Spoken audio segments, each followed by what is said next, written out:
आप देख रहे न्यूज 18 अपना उत्तराखंड में। आइए सबसे पहले बात करते हैं मौसम की। उत्तराखंड में बारिश से अभी राहत मिलने के आसार नहीं है।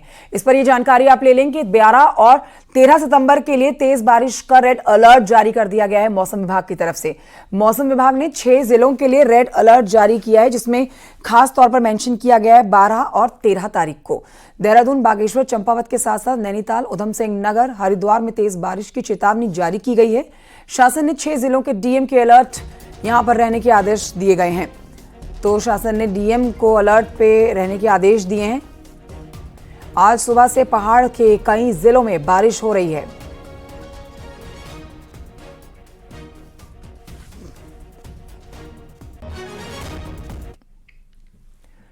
वहीं देहरादून से इस समय एक बड़ी खबर आ रही है, जहां कॉर्बेट के पाखरो टाइगर सफारी मामले से जुड़ी हुई ये बड़ी अपडेट आप तक पहुंचा रहे हैं। ईडी हरक सिंह पर और शिकंजा कसने की तैयारी कर रही है। हरक सिंह रावत की तकलीफ उनको मिल सकती है, उनके लिए मुश्किलें बढ़ सकती हैं। ईडी वन विभाग के कैंपा फंड पर अब नजर डाले हुए है, जिसको लेकर ईडी ने सीईओ कैंपा को मेल भेजकर पूर्व वन मंत्री हरक सिंह रावत के समय की रिपोर्ट मांगी है। ईडी ने 5 बिंदुओं पर डिटेल मांगी है। कहा जा रहा है कि कॉर्बेट में कैंपा फंड से बड़ी धनराशि खर्च हुई है। इस मामले में डीएफओ रहे कई आईएफएस ऑफिसर्स की मुश्किलें बढ़ सकती हैं। वन विभाग की तरफ से अब आगे वन भूमि के दूसरे उपयोग के लिए मिला मुआवजा कैंपा फंड में जमा होता है। अब इसी को लेकर हरक सिंह रावत की मुश्किलें आगे बढ़ना तय है।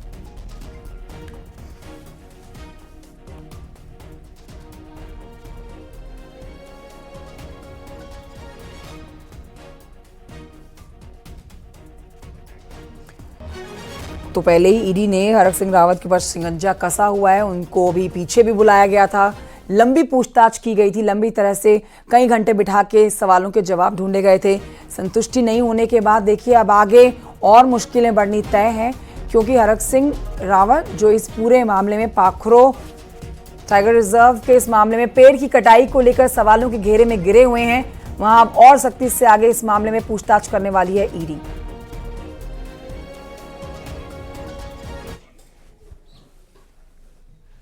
बढ़ते हैं आगे। देहरादून से खबर है, जहां पर शरारती तत्वों ने देहरादून का दिल कहे जाने वाले ऐतिहासिक घंटाघर में तोड़फोड़ की है।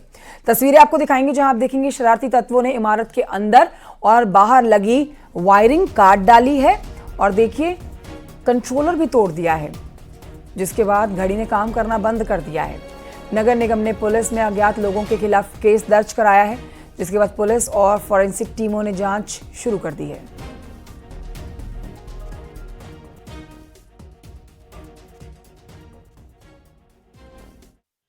बेसिकली जो घंटाघर में छेड़छाड़ का जो प्रार्थना प्राप्त हुआ था, उस प्रार्थना पत्र के क्रम में एक जॉइंट इंस्पेक्शन टीम आई थी। एफएसएल भी आया था, नगर निगम की टीम भी आई हुई थी, पुलिस की टीम भी आई हुई है और अभी हम लोग इसको इंस्पेक्शन कर रहे हैं। जॉइंट इंस्पेक्शन ये है, तो अभी पूरा हो जाएगा तो उसके बाद स्थिति क्लियर हो पाएगी। सर, प्रथम दृष्टया क्या लग रहा है जिस तरह से यहाँ पर तोड़ लगी है? अभी कुछ नहीं कहा जा सकता, जब तक के लिए पूरा जांच नहीं करें तब तक कुछ नहीं। देखिए, इसी के लिए एक्सपर्ट यहाँ पर हैं, फॉरेंसिक एक्सपर्ट भी हैं और अन्य एक्सपर्ट भी हैं, टेक्निकल एक्सपर्ट भी हैं।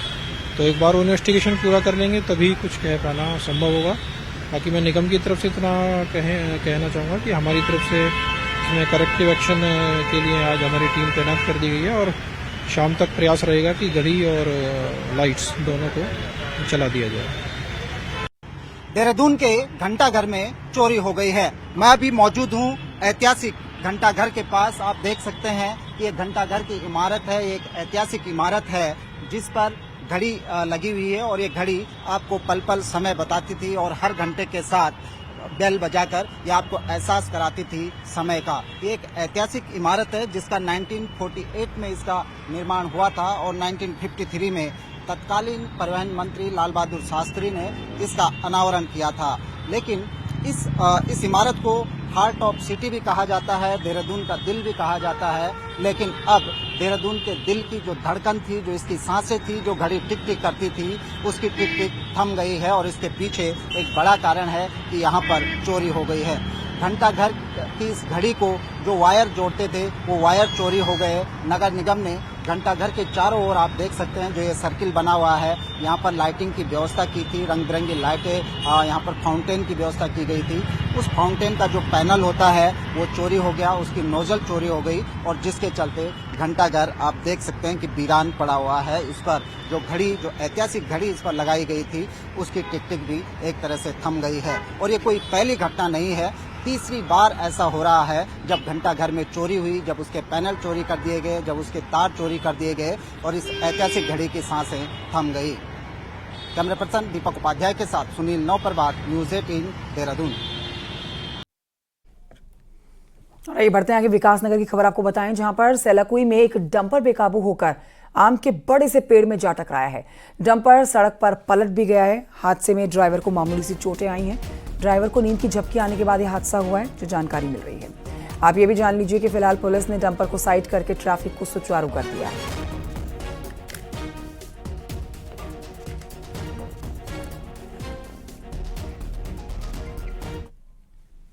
उधर रुद्रप्रयाग में केदारनाथ पैदल मार्ग पर एक बार फिर से लैंडस्लाइड हुआ है। भीमबली में पहाड़ी से एक बड़ा बोल्डर गिरा है और पैदल रास्ते पर आकर ये रुक गया है। देखिए, इससे आवाजाही तो पूरी तरह से ठप हो ही गई है, लेकिन रोड को कितना नुकसान हुआ इन तस्वीरों को देख के आप अंदाजा लगा सकते हैं। गनीमत रही कि जिस वक्त बोल्डर पैदल रास्ते पर आकर गिरा, जहां से आम जनता अमूमन इस रास्ते का अक्सर इस्तेमाल करती है, उस समय वहां पैदल कोई यात्री नहीं था। गनीमत की बात है। बोल्डर वहां गिरा है जहां पर दुकानें हैं दोनों तरफ, दुकानदार अंदर सोए हुए हैं। बोल्डर गिरने से पैदल रास्ता टूट गया है, लेकिन जनहानि नहीं हुई है।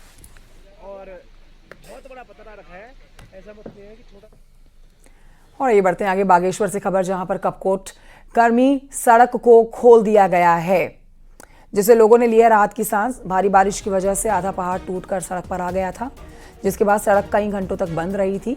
प्रशासन की टीम ने अब सड़क को खोल दिया है, लेकिन पहाड़ी से पत्थर और मलबा गिरने का खतरा बना हुआ है।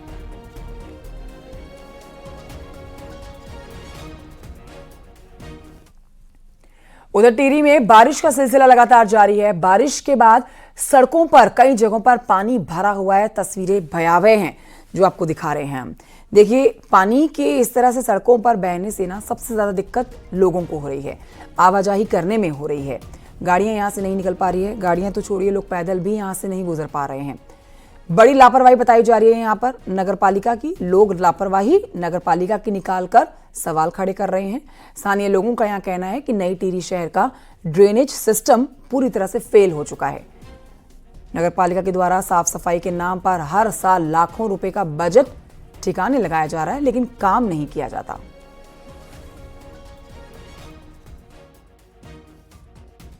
मास्टर प्लान के तहत बना हुआ ये शहर जो आपका रिवेटेशन के तहत जो बनाया गया था, मेरठ शहर में प्रत्येक साल जो है करोड़ों का खर्चा होता है। नाली अब जगह जगह बंद होने के कारण सारी सड़कें बर्बाद हो गई है। इतना बजट पता नहीं भगवान जाने कहाँ जाता है। उसके विकास के नाम पर धब्बा है नगर पालिका। लगभग 1-1 फीट के गड्ढे पड़े हुए हैं और बच्चों का पानी जब गड्ढों में भर जाता है तो बच्चे कई बार फिसल जाते हैं उन गड्ढों में। लेकिन नगर पालिका की समझ में नहीं आ रहा है कि इस तरह का बिहेव क्यों कर रही है। उत्तरकाशी में पिछले कुछ दिनों से हो रही मूसलाधार बारिश से लोगों को भारी दिक्कतों का सामना करना पड़ रहा है। बारिश की वजह से गंगोत्री हाईवे 2 किलोमीटर तक कीचड़ में तब्दील होता हुआ नजर आया। इससे गुस्साए लोगों ने प्रदर्शन किया, हाईवे को जाम किया। पुलिस की टीम मौके पर पहुंची, लोगों को समझाकर हाईवे को खुलवाया गया। स्थानीय लोगों का कहना है कि महीने भर से हाईवे के हाल बेहाल हैं। इसी की वजह से आवाजाही में भारी दिक्कत होती है। कई बार प्रशासन से भी हाईवे को ठीक करने की गुहार लगाई जाती है, लेकिन कोई ठोस कार्रवाई नहीं हुई है।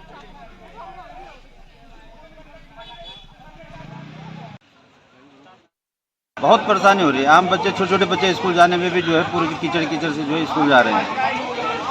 हम प्रशासन से मांग करते हैं इसको तुरंत अतिशीघ्र खोलें। जिला मुख्यालय के नजदीक जनता में बहुत ज्यादा आक्रोश है। जिला मुख्यालय के नजदीक है, क्या कहना है? जिला मुख्यालय के नजदीक डीएम साहब यहाँ से जाते हैं, एसडीएम यहाँ से जाते हैं, एसपी यहाँ से जाते हैं, पूरे हमारे जितने भी जो है टॉप लीडर हैं सब यहाँ से जाते हैं, लेकिन कोई देखने को राजी नहीं है। प्रबंधन जिनके हाथ में है एक बार यहाँ देखने नहीं आते। जो लोग आते भी हैं साफ करने, ये देख लीजिए, ये प्रत्यक्ष को प्रमाण की आवश्यकता नहीं होती। उन्होंने यहाँ से मलबा उठाया और वहाँ डाला, तो हम क्या कर सकते हैं इसमें? अब हमारे पास तो एक ही चारा है कि हम रोड बंद कर सकते हैं। चमोली से खबर, जहां के पंगनो गांव के लोगों ने प्रदर्शन किया है, प्रशासन के खिलाफ जमकर नारेबाजी की है। दरअसल पंगनो गांव में भारी भूस्खलन होने से लोग दहशत में हैं, सुरक्षित जगह पर शिफ्ट करने की मांग कर रहे हैं। गांव के लोगों ने प्रशासन पर अनदेखी का आरोप लगाया है। लोगों का कहना है कि कई बार प्रशासन से वो गुहार लगा चुके हैं, लेकिन उनकी कोई सुनने वाला नहीं है। आपको बता देते हैं कि पंगनो में भूस्खलन से करीब 60 परिवार प्रभावित हैं।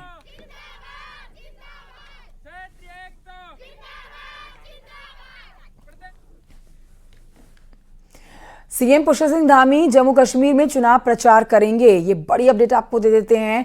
मुख्यमंत्री आज दिल्ली के लिए रवाना होंगे और शाम को ही जम्मू कश्मीर के लिए रवाना हो जाएंगे। कल सीएम धामी जम्मू कश्मीर में बीजेपी के लिए चुनाव प्रचार करने जा रहे हैं। तो कल का दिन मुख्यमंत्री पुष्कर सिंह धामी के लिए काफी अहम, क्योंकि जम्मू कश्मीर में प्रचार के लिए उतरेंगे।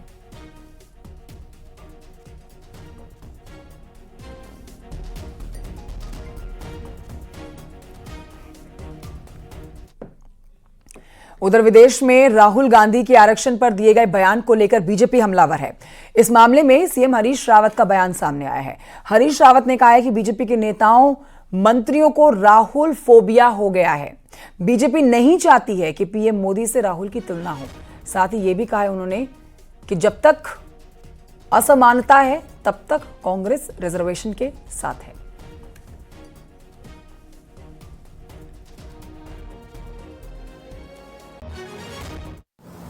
इंटरनेशनल फेम के यूनिवर्सिटीज के फोरम में खुले मंच पर